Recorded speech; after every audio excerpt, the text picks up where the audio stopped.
Hello everyone, this is AndresRestart, and today we are talking even more about The Legend of Zelda Ocarina of Time Reborn for Nintendo Switch 2. This remake has a huge opportunity to fix a major design issue we saw in the 3DS remaster back in 2011. Nintendo and whoever else is involved with this remake could be fixing something pretty significant here. We've seen from Nintendo's own store page within the metadata that they are calling this a full remake with significant design changes. And so there's a lot of opportunity here to change a lot and fix some big problems. And there are some big problems we saw in the remastering for the 3DS version. What are those problems, and why does it look like Nintendo could be fixing this with this new remake coming out later this year? That's what we're diving into today. But first, here's a brief message. I'm not really a jewelry or bling kind of guy, but I do like to look good, and I am a big fan of so many different games. So when King Ice, the sponsor for today's video, sent over these awesome necklaces, I had to take a look.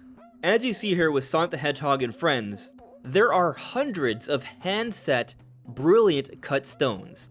The level of detail here is just incredible, and it's beautiful. From all different angles, it's completely iced out. And all the gold, it's real 14K gold plating. And these are all officially licensed by Sega. There's even this nice Sega stamp on the back, so you know it's official. And then you have these custom boxes that they come in, with the Sonic logo in gold colored foil. There's a really nice premium and refined look to these boxes. These are collector's items with great attention to detail that's true to the character's look and feel. And they're only available at kingice.com.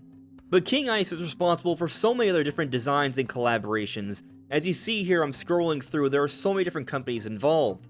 Yu-Gi-Oh!, Persona, and so much more. So make sure to check it all out with the link in the description below using my promo code, COLDESTRESTART. So let me show you what I mean with the problem in the 3DS remaster that came out in 2011 versus the original that came out in Nintendo 64 back in 1998. So as we see here on Twitter from Vota, as they pointed out, there is a significant difference in the lighting of the original versus the 3DS version. And you could argue that you can see more going on with the 3DS version. That's true, but sometimes, and I think this is one of those times, less is more. Less brightness or more darkness is more fitting for this moment of this final boss fight here. There are other people who have talked about this. Josh here on Twitter shows two side-by-side shots of Ganon from the N64 version versus the 3DS version. And yes, you can see more of the 3DS version, but what looks more intimidating? What looks more ominous? What looks like something that seems like more of a significant boss fight, a better way to end one of the greatest games ever? The original. Tone matters so much here, and the lighting of things kind of ruins and takes a lot away from what the original fight was trying to make you feel. Like here, we see also some footage of side-by-side from Lord Lando, and you can just see a significant difference here. It's more silhouetted, there's more darkness, you don't know exactly what you're looking at with the version from the N64. But when the lightning strikes, you see brief flashes, so it's not like you can't see the detail, you see it in moments. There's a darkness there, and it just leads to a far more significant setting in my opinion, and I do believe many agree, hence why you're seeing multiple people have this conversation on Twitter. Like, here we look at some footage of the original, and you can just see the gameplay. You can barely see what's coming at you, but it's large. In brief moments, the lightning flashes, you see it right upon you. And so this is lost with the 3DS version, but it goes beyond that. Here are two side-by-sides of a boss fight or a mini boss fight in the bottom of the well. You see, in the original, Dead Hand has blood, apparent blood all throughout its body, but in the 3DS version, all that's taken back and he looks more kind of like just a goop monster. Still kind of creepy and weird, but there is certainly something lost here. Just taking a look at this footage here, in the bottom of the well, you can see that there is blood. In the 3DS version, that's not nearly as apparent. Now, maybe you could argue it's a bit more realistic because how long ago was his blood? It would have been darker. But the main point here is that the 3DS version brightened a lot of things up. It was made to be a lot more colorful, a lot more cartoony, and a lot of moments that were supposed to evoke something a little bit more horrific, something more intimidating, a lot of that is lost. And so, could Nintendo, and whoever else is involved with this remake, be fixing this with this new version we're getting later this year on Nintendo Switch 2? Well, some people have pointed out how there is a provisional PEGI 12 rating for this game.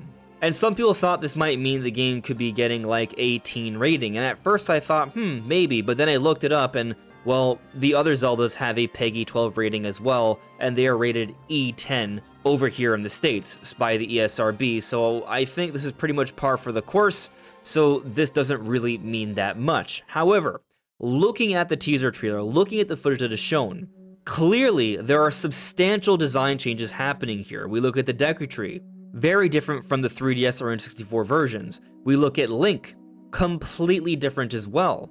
But it's not just in the designs, but just in the visual detail. There's so much more here. There's a greater level of realism that we hardly see in pretty much any Nintendo game. This is the most realistic official Zelda footage we have ever seen. And so with that realism comes the expectation for the game to be depicted with more realism. And that also means realistic lighting. Actually, going back to some of the footage of the tapestry here, we can see that there is kind of like a realistic lighting here in this dark environment. It is dark, it is not bright and cheery, which makes sense for the moment. And to be clear, I'm not trying to say I don't want there to be bright and cheery parts in Ocarina of Time. That's a big part to the game. The point I'm trying to make here is that there's both. There are those dark, intimidating, horrific moments, those explicit concepts, but then there are those other parts where the environment is colorful and bright and serene, and it's that contrast and everything in between that delivers this exceptional experience. And so considering the footage we've seen from the teaser here, I think what we are looking at here is some very moody lighting, realistic shadows. They're not just going to make everything super colorful and bright. There will be parts that will be like that, but then there will be other parts that will be depicted realistically. And just thinking about the fight with Ganon, how a modern day realistic lighting engine could present that battle. When we do see lightning strike down, the way the light will flash, the way shadows will be casted, it's going to look exceptional, and it's going to make these prior versions just pale by comparison to the nth degree. Where I think there's more debate to be had, though, is in talking about the parts of the game where there is blood. Will this remake have blood? What color of blood or guts will we see Ganondorf spit out at the end of the game?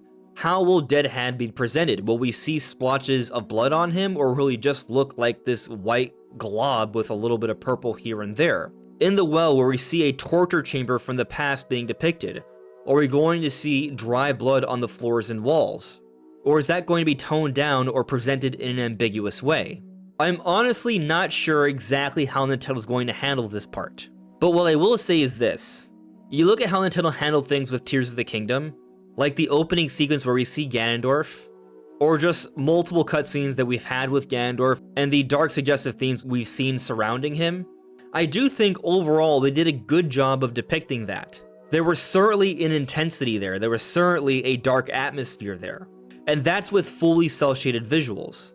Going for more realism here with far superior hardware, far superior visuals, better lighting and shadows, I do think they can certainly hit the marks when it comes to giving us that better balance of the lighter and darker tones throughout the game. And it's not to say the 3DS version completely rid the game of some of those dark suggestive themes. In the bottom of the well, while it wasn't super apparent that there was blood, there were dark spots that you could perhaps interpret as blood. There were still chains, there were still skeletons and skulls all about. Dead Hand was still weird and creepy, just not as weird and creepy due to the lack of blood. And so there are other ways to make things look dark and gruesome, and done in a fashion where the PEGI or ESRB ratings don't have to go that much higher, if higher at all. And so considering everything and talking things through, I am left with an impression that what we are going to see depicted here with the Ocarina of Time remake is that it's going to hit the sweet spots here. I won't be shocked if there are some design choices here and there that people will certainly question, but I think overall, we're going to be looking at a masterpiece depiction of this story. When it comes to the major Zelda 3D offerings, Nintendo always goes all out, so I have great confidence here. But what do you all think? Let me know in the comments below. This is AndresRestart. Thank you so much for listening and watching, and I will see you all really soon. Take care. Bye.